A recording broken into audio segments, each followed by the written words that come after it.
நாங்கள்லாம் பள்ளிக்கூடத்தில் படிக்கிறப்பலாம் ஆண்டு விழாக்கே கூட பார்த்திங்கன்னா அப்பாக்கெல்லாம் என்னமோ கலெக்டர் மாதிரி பிஸியாக இருக்க மாதிரி நினச்சிட்டு வரவே மாட்டாங்க. சும்மா டீ கடை முக்கத்தில் தான் வடை சாப்பிட்டுட்டு இருப்பாங்க. இப்போல்லாம் பார்த்தா பிள்ளைங்களுக்கு நல்லது கெட்டது வரும்னா குடும்பமே கிளம்பி வந்துடுது. அவ்வளோ பேர் வர்றாங்க. ஒரு குடும்பமே படிக்குது ஒரு பிள்ளை படிப்பதற்காக. கூகுள் மேப்ஸ் வந்த பிறகு யாராவது இடத்த ஞாபகத்துக்கு வச்சுருக்கீங்களா? உங்கள் சொந்த அத்தை வீடே உங்களுக்கு தெரியாது. இந்த சந்தா அடுத்த சந்தா தெரியலையேன்னு அவன் சொந்த வீட்டுக்கு கூகுள் மேப்ஸ் போட்டு போகிறவங்களாம் இருக்கான். நாங்கள்லாம் எப்படி இருந்தோம்? அடக்க ஒடுக்கமா. இப்போ இருக்க பசங்களாம் அடக்க ஒடுக்கமாக இருக்கவே மாட்டேங்கிறானுங்க. ஒரு வார்த்தை பேசுனா 4 வார்த்தை பேசுகிறானுங்க. அப்படிங்கிறது போக இன்னொரு செக்மெண்ட் இருக்குது. என்ன சொன்னாலும் சும்மா இருக்கானுங்க. இப்போ இருக்க புது ட்ரெண்ட் அதான். அப்பா கிட்ட 4 தடவை கேட்கலாம், பொறுத்துக்குவார். அம்மா 2வது தடவை தலையில் தட்டுவாங்க. மாமா என்ன சொன்னாலும் கேட்பார். சித்தப்பா கொஞ்சம் கடிசான ஆள். இப்படிங்கிற மாதிரி பல்வேறு விதமான அபிப்பிராயங்கள் அனுமானங்கள்லாம் நமக்குலாம் இருந்துச்சுல. இவங்களுக்கு அதெல்லாம் இருக்காது. கூகுளில் 1000 தடவை கேட்டாலும் அது திரும்ப திரும்ப சொல்லும். நம்மள அதை என்ன சொல்கிறாங்கன்னா டிஜிட்டல் மைக்ரன்ட்ஸ் அப்படின்னு சொல்கிறாங்க. யார்? நம்மலாம் டிஜிட்டல் மைக்ரன்ட்ஸ். டிஜிட்டல் உலகத்திற்குள் வெளியிலிருந்து உள்ளே வந்தவர்கள். இவங்கெல்லாம் டிஜிட்டல் நேட்டிவ்ஸ். அவங்கெல்லாம் பூர்வ குடி. டிஜிட்டல் உலகத்துடைய பூர்வ குடி. இவங்க பிறக்கையிலே டிஜிட்டல் டெக்னாலஜி இங்கே இருந்துச்சு. மனிதர்களோடு புழங்கியது போக மனிதர்கள் கருவிகளோடு புழங்க ஆரம்பித்த பிறகு இருக்கக்கூடிய உளவியலை இன்றைக்கு இருக்கக்கூடிய தலைமுறை அம்மா அப்பாக்கள் உணர்ந்து கொள்ளாமல் இந்த பிள்ளைகளை வழிநடத்த முடியாது. எல்லாருக்கும் வணக்கம். நல்லா இருக்கீங்களா? எவ்வளோ நேரம் தாங்குவீங்க? ஓகே, எனக்கு ஒரு 30 நிமிஷம் கொடுத்துருக்காங்க. இதில் என்னென்னா ஸ்டூடெண்ட்ஸ் ப்ரோக்ராம் அப்படின்னாங்களா. நானும் வந்ததுலேருந்து ஸ்டூடெண்ட்ஸ்லாம் தேடுறேன். எல்லாம் படித்து முடிச்சு ஒரு 30 வருஷம் இருக்குன்னு நினைக்கிறேன். இதில் யாரெல்லாம் இப்போ ஸ்டூடெண்ட்ஸு? ஓகே. அப்பா நிறைய பேர் இருக்கீங்களா? குட். ஓகே. அம்மா அப்பாக்கள், அதாவது முன்னாலெல்லாம் எப்படின்னா 4 ஸ்டூடெண்ட் வந்தால் ஒரு அம்மா அப்பா வருவாங்க. நாங்கள்லாம் பள்ளிக்கூடத்தில் படிக்கிறப்பலாம் ஆண்டு விழாக்கே கூட பார்த்திங்கன்னா அப்பாக்கெல்லாம் என்னமோ கலெக்டர் மாதிரி பிஸியாக இருக்க மாதிரி நினச்சிட்டு வரவே மாட்டாங்க. சும்மா டீ கடை முக்கத்தில் தான் வடை சாப்பிட்டுட்டு இருப்பாங்க. இப்போல்லாம் பார்த்தா பிள்ளைங்களுக்கு நல்லது கெட்டது வரும்னா குடும்பமே கிளம்பி வந்துடுது. அவ்வளோ பேர் வர்றாங்க. ஒரு குடும்பமே படிக்குது ஒரு பிள்ளை படிப்பதற்காக. ஓகே, எல்லாருமா இருக்கிறனால சில விஷயங்களை நான் ஷேர் பண்ணி உங்கள்கிட்ட சொல்லலாம் அப்படின்னு நினைக்கிறேன். முதல்ல பசங்களேருந்து ஆரம்பிப்போமா? ஓகே. நான் நிறைய இடங்களுக்கு போகிற போது பிள்ளைகள்கிட்ட கூடுதலாக பிள்ளைகளை விட அம்மா அப்பாக்கள் பேசக்கூடிய மிக முக்கியமான விஷயம், இந்த காலத்து பசங்க பேச்சே கேட்க மாட்டேங்கிறாங்க. 1.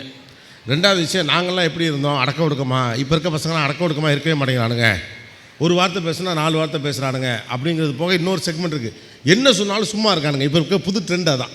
நம்ம வாய் ஓயாமல் கத்தினாலும் எதையுமே காது கொடுத்து கேட்காமல் இருக்கக்கூடிய ஒரு தலைமுறையாக இந்த தலைமுறை பிள்ளைகள் இருக்கிறார்கள் என்று உங்களுக்கு கம்ப்ளைண்ட் இருக்குன்னா முதலில் நான் புரிந்து கொள்ள வேண்டியது இந்த தலைமுறை பிள்ளைகளுடைய உளவியல் பற்றியது.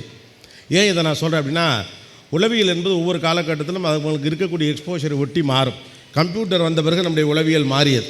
கூகுள் மேப்ஸ் வந்த பிறகு யாராவது இடத்த ஞாபகத்துக்கு வச்சுருக்கீங்களா? உங்கள் சொந்த அத்தை வீடே உங்களுக்கு தெரியாது. இந்த சந்தா அடுத்த சந்தா தெரியலையேன்னு அவன் சொந்த வீட்டுக்கு கூகுள் மேப்ஸ் போட்டு போகிறவங்களாம் இருக்கான். ஓகே, ஒரு கருவி உள்ளே வருகிற போது, ஒரு தொழில்நுட்பம் உள்ளே வருகிற போது மனிதனுடைய இயல்பான செயல்பாடுகள் உளவியல் எல்லாம் மாறும். நம்மள அதை என்ன சொல்கிறாங்கன்னா டிஜிட்டல் மைக்ரன்ட்ஸ் அப்படின்னு சொல்கிறாங்க. யார்? நம்மலாம் டிஜிட்டல் மைக்ரன்ட்ஸ். டிஜிட்டல் உலகத்திற்குள் வெளியிலிருந்து உள்ளே வந்தவர்கள். இவங்கெல்லாம் டிஜிட்டல் நேட்டிவ்ஸ். அவங்கெல்லாம் பூர்வ குடி. டிஜிட்டல் உலகத்துடைய பூர்வ குடி. இவங்க பிறக்கையிலே டிஜிட்டல் டெக்னாலஜி இங்கே இருந்துச்சு. அப்போ இந்த நான் ரெசிப்ரிகேஷன், நம்ம மாதிரி உடனே காதில் கேட்டு ரியாக்ட் பண்ணுறது, இதெல்லாம் பிள்ளைகளுடைய குறையாக நீங்கள் பார்க்கக்கூடாது. இப்போ நீங்கள் உங்கள் வீட்டில் நடத்தக்கூடிய உரையாடல் 2 மனிதர்களுக்கு இடையிலான உரையாடல். பெருவாரியாக நான் மனிதர்களோடு உரையாடினோம். அப்போ யாருக்கிட்ட எப்படி பேசணும், எப்படியெல்லாம் பேசினா கரெக்டாக இருக்கும், அடிக்கடி திரும்ப திரும்ப கேட்டால் எப்படி அப்படின்னு. இப்போ அப்பா கிட்ட 4 தடவை கேட்கலாம், பொறுத்துக்குவார். அம்மா 2வது தடவை தலையில் தட்டுவாங்க.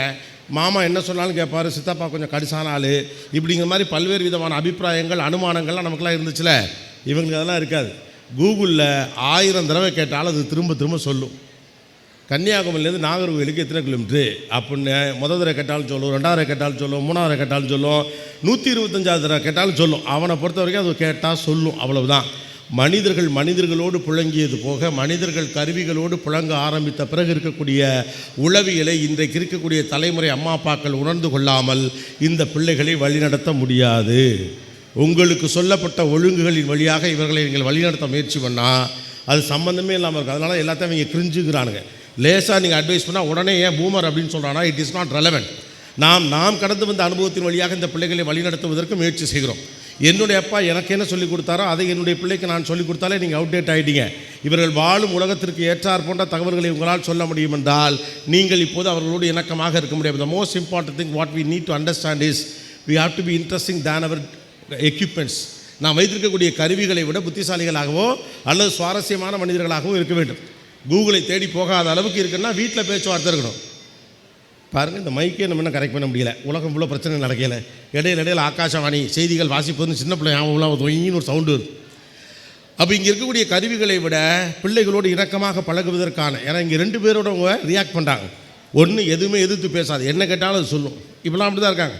இப்போ நம்ம பிள்ளைங்களுக்குலாம் 12ஆம் வகுப்பு தெரியலன்னு பல பேர் கோவமாக இருக்குது. ரைட்டா? 12ஆம் வகுப்பு தெரியலாம் கோவம் வருதா இல்லையா? 12ஆம் வகுப்பு கூட தெரியாமல் இருக்கான், 8ஆம் கிளாஸ் 12ஆம் கிளாஸ் படிக்கிறான்னு.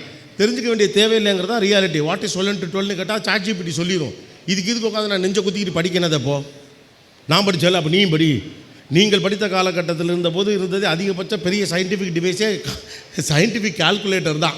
கம்ப்யூட்டர் இருந்தப்போ நீங்களாம் கரகம் கட்டி ஆடினீங்க, ஞாபகம் இருக்கா இல்லையா? அதுக்குன்னு ஒரு தனி ரூம் இருக்கும், உள்ளே ஷூ போட்டுட்டு போகக்கூடாது. அப்புறம் அதுக்குன்னு ஏசி வச்சுருப்பாங்க. ரொம்ப காலம் நான்லாம் கம்ப்யூட்டர் சென்டரில் நமக்கு தான் ஏசி வச்சுருக்காங்கன்னு நினச்சிருந்தேன். அப்புறம் தான் சொன்னார் அவர், உனக்கு வைக்கலப்பா ஏசி, அது மிஷினுக்கு வச்சது அப்படின்னு. இப்போ பார்த்தா பெட்டில் இப்படி தூக்கி போடுறாங்க, நமக்கு பொக்குன்னு இருக்குது. ரைட்டு தானே? அப்போ நீங்கள் என்ன பண்ணுங்கன்னா, உங்களுடைய வாழ்க்கையோடு உங்கள் பிள்ளையின் வாழ்க்கையை எப்போது ஒப்பிட ஆரம்பிக்கிறீர்களோ அப்போதே தலைமுறை இடைவெளி தானாக வந்துவிடும். உங்கள் தலைமுறையின் உளவியலும் இந்த தலைமுறை பிள்ளைகளுடைய உளவியலும் வேறு வேறு. அப்போ இவர்களோடு அதிகமாக நீங்கள் உரையாடணும். பிள்ளையை வளர்க்க முயற்சிக்காதீர்கள், பிள்ளைகளோடு சேர்ந்து இயங்க முயற்சி செய்யுங்கள். அதுதான் இப்போ சேலஞ்ச். நாம் எல்லோரும் வளர்க்க முயற்சி பண்ணுறோம், அதெல்லாம் தேவையில்லை. அவனே வளர்ந்துப்பான். வளர்த்தா அது குரோட்டன் செடி, தானாக வளர்ந்தா தான் மரம். பிள்ளைகள் தானாக வளரட்டும். Be a facilitator, not just be a parent. அது எப்படி நான் பெற்ற பிள்ளை நான் சொல்கிறபடி தான் அது கேட்கணும் அப்படிலாம் கிடையாது. நீங்கள் அவங்க ஓனர்லாம் ஒன்றும் கிடையாது. நீங்கள் பெற்றதுனால நீங்கள் அவங்க ஓனர் கிடையாது. இப்போ இந்த மனநிலையிலேருந்து நம்ம மறுபடியும் நாளாக இப்போ நமக்கு என்ன ஆத்திரம் வருதுன்னா, நம்ம செத்து போன அப்பா போட்டோம்னால போய் இன்னும் சில பேர் பேசுகிறான், ஐயோ நீலாம் என்ன பாடுபடுத்துறேன், இவன் மாதிரி இவன் என்னை பாடுபடுத்துறான். உண்மையிலே மாட்டிக்கிட்ட ஜென்ரேஷன் இதுதான். ஏன்னா நீங்களும் அம்மா அப்பாட்ட கொட்டு வாங்கி வளர்ந்தீங்க. 10ஆவதுக்கு இவங்களை கொட்டலான்னு கேட்டால் இவங்களும் கொட்டு வாங்காமல் நம்மளை திரும்ப கொட்ட பார்க்குறாங்க. நடுவில் மாட்டிக்கிட்ட ஒரு ஜெனரேஷன் இந்த ஜெனரேஷன் தான். So communicate with them better. குழந்தைகளோடு நன்றாக இயல்பாக பேசுவார். கம்யூனிகேட் பெட்டர்னு சொல்லிட்டாப்ல கோபிநாத் அப்படி இன்றைக்கே போயிட்டு ஃபிசிக்ஸில் எவ்வளவு, கெமிஸ்ட்ரியில் எவ்வளவு, ஏன் ஷூ ஒழுங்காக போடலை, சாக்ஸ் எங்கே துவைக்காமல் போட்ட, நீ ஏன் இப்படி பண்ணி தெரியுற. நம்ம வீடுகளுக்கு நடந்துக்கிட்டு இருக்க பேச்சுவார்த்தை நீங்கள் கவனிச்சு பார்த்துருக்கீங்களா? எல்லாமே வேலை சார்ந்த பேச்சுக்கள் தான். ஆழமாக யோசிச்சு பார்த்தீங்கன்னா, சும்மா பேசிக்கிட்டு இருந்தது கடைசியாக எப்போன்னு யோசிச்சு பாருங்கள். புருஷன் முன்னாடி இப்போல்லாம் சும்மாலாம் பேச கிடையாது, வேலை இருந்தால் தான் பேசுகிறாங்க. இஎம்ஐக்கு என்ன பணம் கட்டியாச்சா, கடன் கொடுக்க வேண்டிய இது பண்ணியாச்சா, கார்டு புதுப்பிச்சாச்சா, ஃபோன் பில்லு கட்டியாச்சா, உங்களுடைய பேச்சுக்கெல்லாம் என்ன பேச்சு நடக்குதுன்னு தெரியுதா வீட்டுக்குள்ளே? யோசிச்சு பாருங்கள். இல்லாட்டி ஏதாவது ஒரு படத்தை பற்றி பேசிகிட்டு இருப்போம், இல்லாட்டி கோபிநாத் டிவியில் வந்து பேசுனதை பற்றி பேசிக்கிட்டு இருப்போம், அவ்வளோதான். அப்படி தான் நம்மளுடைய உரையாடல் இருக்குது. எப்போது இந்த உரையாடல்கள்லாம் ரொம்ப இயல்பாக இருக்கும்போது, வீடு மகிழ்ச்சியான இடமாக மாறாத வரைக்கும் நீங்கள் பிள்ளைகள் அந்த சிஸ்டத்துக்குள்ளே கொண்டு வரவே முடியாது. ஏன்னா இங்கே இருக்கக்கூடிய எக்ஸிஸ்டிங் செட்டப் எல்லாமே ஃபார்முலா இருக்குது. அப்போ நானாக இருப்பதற்கு தோதாக எனக்கு இருக்கக்கூடிய ஒரே இடம் வீடு தான். அதை நீங்கள் ஆஃபீஸ் மாதிரி பார்த்தீங்கன்னா, முன்னால் வேறு ஆப்பர்ச்சுனிட்டிலாம் இருந்துச்சு. நம்ம வீடு கொஞ்சம் டஃப்பான டைப்பாக இருக்கும். நம்ம வீட்டில் அப்பா வந்து கொஞ்சம் கரார் பேர் வழியாக இருப்பார். ஆனால் அத்தை வீட்டுக்கு போனால் எனக்கு ஃப்ரீடம் கிடைக்கும். அப்படி தானே? அப்படி ஒரு சுதந்திரம் இருக்கும்.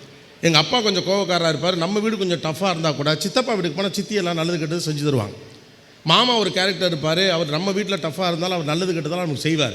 இப்படி நமக்கு இருந்த எக்ஸிஸ்டிங்காக அடுத்தடுத்த செட்டப் இருந்துச்சுல, அதெல்லாம் இப்போ பிள்ளைங்களுக்கு இல்லை. எல்லாரோடையும் சண்டை போட்டு வச்சுருக்கீங்க, பூரா பேரே உரண்டை எழுத்து வச்சுருக்கீங்க.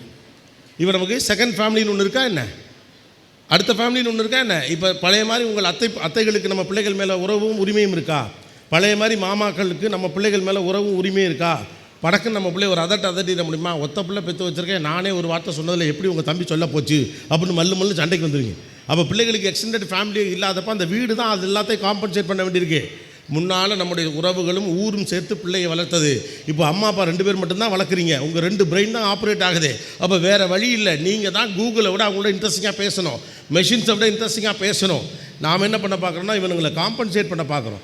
நிறைய பொருட்களை வாங்கி கொடுப்போம், நிறைய காசு செலவு செய்வோம், அவன் கேட்குறத செய்வோம். அதெல்லாம் ஸ்பாயில் பிராட்டிங், அதெல்லாம் நடக்கவே நடக்காது.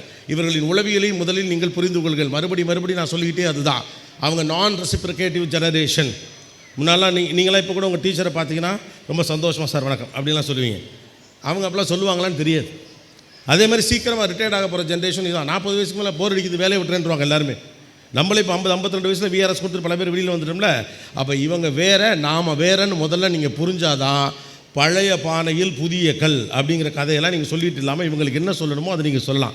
அவர்கள் சந்திக்கும் பிரச்சனை வேறு, அவர்களின் உளவியல் வேறு என்பது நமக்கு முதல்ல புரியணும். அது புரியலைன்னா நாம் என்ன பண்ணிகிட்டு இருப்போம்னா, நாம் இருந்த மாதிரி இவன் இல்லைன்னு இருப்பான்.